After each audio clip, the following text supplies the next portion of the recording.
Working with children with disabilities, like Rosie, takes a special kind of person, and Hailey Johnston possesses the qualities and compassion to do it. I decided to become a DSW because my best friend growing up has a disability. My dad's a nurse, mom's an ECE, so I kind of just always grew up with kids with disabilities, and it just kind of happened. I work for VON, and I'm a respite care worker in London, Ontario, and I love it. The Victorian Order of Nurses offers a range of community healthcare services. So I provide respite care and sleepovers to families with children who have severe and medically fragile and disabilities. Hey! What? Hailey, can't help. My first kid that I worked with was when I was 16. So I was with her for 8 years until she passed away this year. So she was probably my first start into VON. Everyone who knows Hailey understands her compassion for children. It's more than a job to her. It's a part of her life, and she'll go out of her way just to make sure that the kids are happy and that they're having fun. I think I enjoy the most when I'm working is being with the kids and being able to develop a relationship with them and their families. You're flipping it? Okay. I'm trying to, Hailey. Being able to adapt things so that they're able to do them and find programs and accessibility options that they can use. She puts her whole heart in every kid that she takes care of.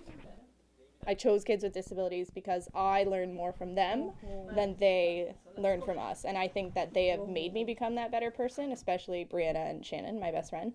I'm definitely who I am today because of them. The reward of working with disabled children, unfortunately, comes with a price. The most difficult thing about this work is you never know when these kids are going to pass. I worked with a little girl for 8 years, and she passed this March from her disordered Rett syndrome. So we became very attached, and so that's probably the hardest, is knowing that they may not be around for the whole time. What are you doing? Excuse me. Shannon Flynn has changed the lives of her family and friends in unexpected ways. When she was born, there were some obvious anomalies with her eyes that caused us to question what was happening.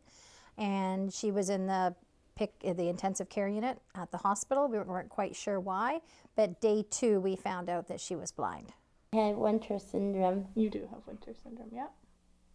And I have a brain problem, which is seizures. Mm-hmm. After years of study, they determined that it was in fact Bartster Winter. Then they were able to tell us a lot more within the last couple of years. This syndrome results from a gene mutation and occurs with no family history. They are visually and hearing impaired, developmentally delayed, and can have epilepsy. It's very, very rare and very unusual. Shannon's family and friends have embraced her abilities and managed her needs. Shannon's like my sister. She's 3 years older than me. Growing up, she was raised the same, so it wasn't really that much of a difference, other than knowing to watch for seizures. They don't grow up and become independent, so you're always parenting. Shannon had gone to Ross Macdonald School and was in the deaf-blind program in Brantford, and that was a residential program. So that was a difficult transition. I did schoolwork there, so I'm very proud of myself. Now Shannon lives independently with supervision in London through Deaf Blind Ontario Services. I like having my own space and my own quality time. I cook. I have my own food. I make breakfast all by my own. I love to do art. Oh, Shannon is very unique. Great sense of humor, very creative, amazing imagination. She loves to sing. She's really good at lyrics. She remembers all the lyrics she hears. Shannon's had a really great support system. A lot of people in her lives that have helped make Shannon who she is, but she's also made all of us who we are. Now it's time to say goodbye to all our company. M-I-C Cirrusson K-Y. Why? Because we like you. M-O-U-S-C.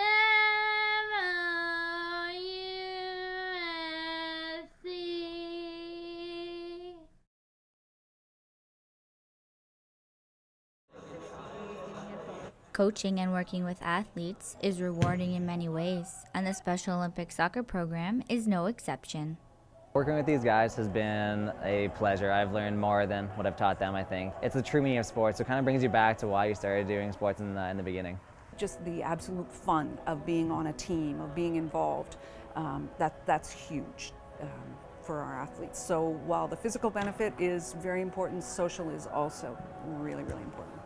I like that it has a lot of inclusion. It allows people from different disabilities to pretty much involve themselves in sports that in the normal society they won't be able to participate or keep up in. Special Olympics London has over 200 volunteers and coaches for 17 different sports that happen year-round.